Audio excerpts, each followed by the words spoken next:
Ranthambore National Park is situated at the confluence of Aravalli and Vindhya mountain ranges, also known as the Great Boundary Fault in northwestern India. It is a unique and highly bioproductive terrestrial ecosystem that enables all levels to optimally sustain life. In this ecological wonderland, the Royal Bengal tiger flourishes in its best form.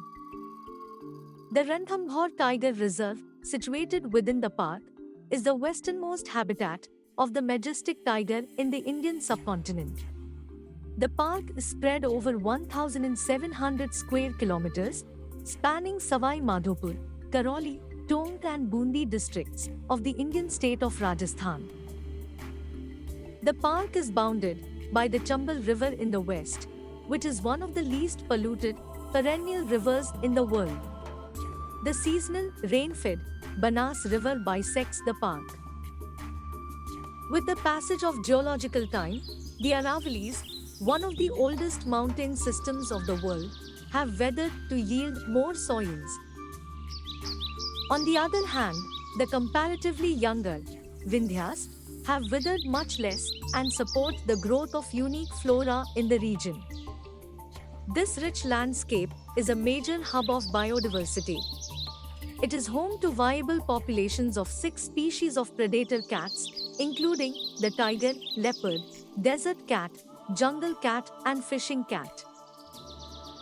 Large populations of jackal, wolves, hyenas, wild dogs, and marsh crocodiles also rule over a food chain, with over 40 mammal species, including spotted deers and rare antelopes, such as black buck, chinkara, and blue bulls, over 300 types of birds, over 40 species of reptiles, and more than 400 types of plants.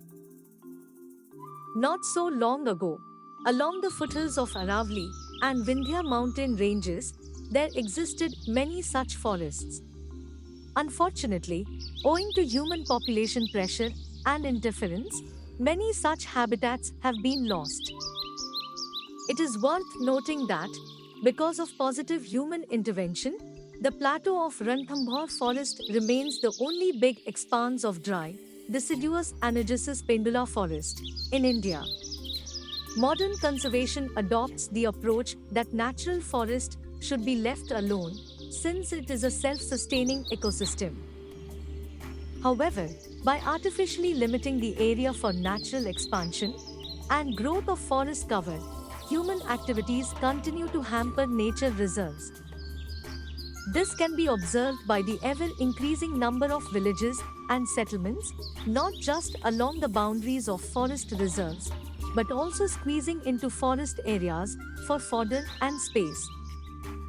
In this era of nature conservancy, humans are still forcing increasing animal populations to get confined in smaller areas where they may become vulnerable or extinct due to natural infections, diseases, and even greater competition for food and water. Ranthambore is known for its large population of the endangered Royal Bengal tiger. During the past few years, there has been a steady increase in the tiger population in Ranthambore, where the present tally is around 55. This has been possible due to the multifold, dedicated efforts of the Forest Administration, use of modern surveillance technologies across the reserve, and continuous manual monitoring, including fortnightly stock taking of wild animals. The sincerity, commitment, passion, and emotional attachment of the forest officials to this noble endeavor can be seen, from top officials to the frontline forest guards posted round the clock at various checkposts called nakas deep in the forest reserve. The growing tiger density in Ranthambore forest has already paved the way for relocating some tigers to strengthen tiger populations in other reserves such as Sariska and Mukundara in Alwar and Kota districts of Rajasthan. Ranthambore has a dry climate with 3 well-defined seasons: summer, winter, and monsoon. The hot and dry summer months last from March to June, with maximum temperatures around 45 degrees Celsius, negligible relative humidity, and hot dry winds.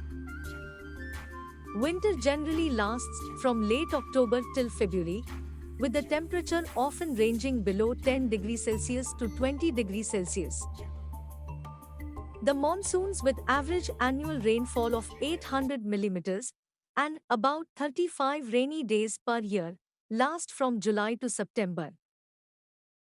The park landscape varies dramatically, from the vertical slopes to the sharp and pointed hills, as the geography changes from Vindhyas to Aravalli ranges.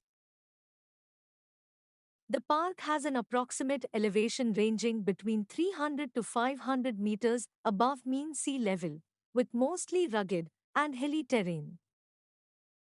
The Aravallis have ridges on one side and gentle slopes on the other, with few small plateaus and valleys. Gazella Peak, the highest peak of the Vindhyas, has an elevation of 507 meters.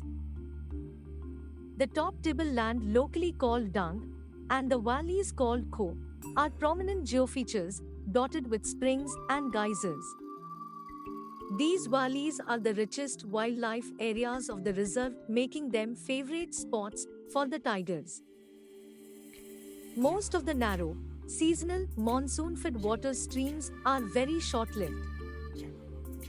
The streams flowing in the northern tract drain into the Banas River, and ones on the southern tract drain directly into the Chambal River.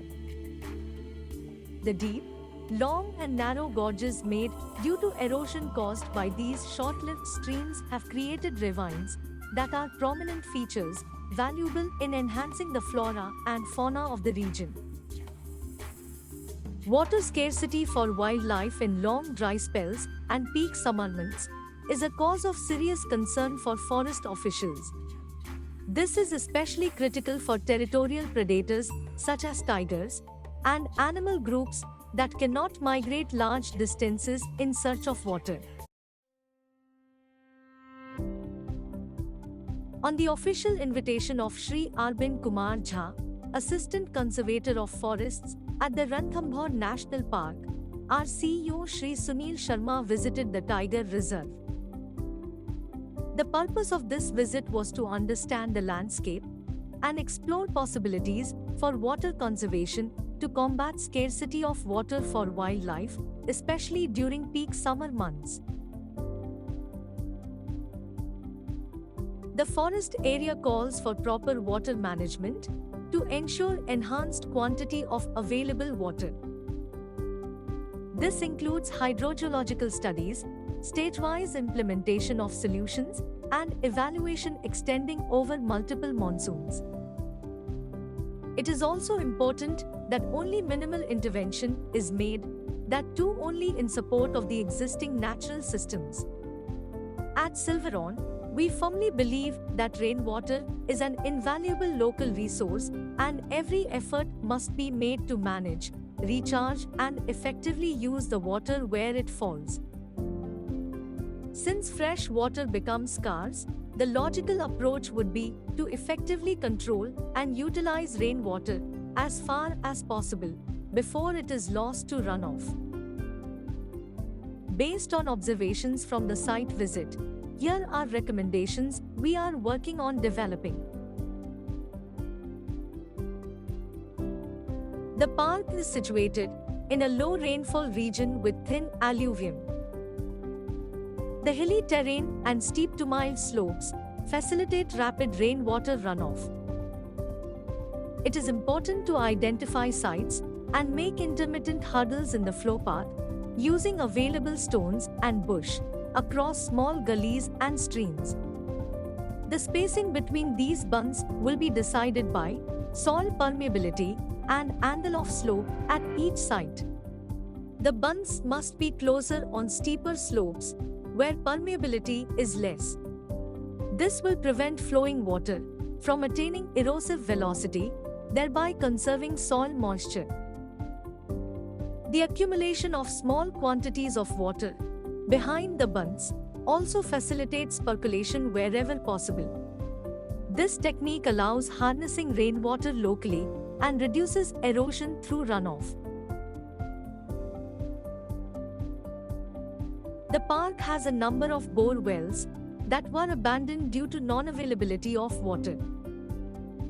These boreholes can be redeveloped into groundwater recharge structures. Small streams flowing nearby can be guided towards such boreholes.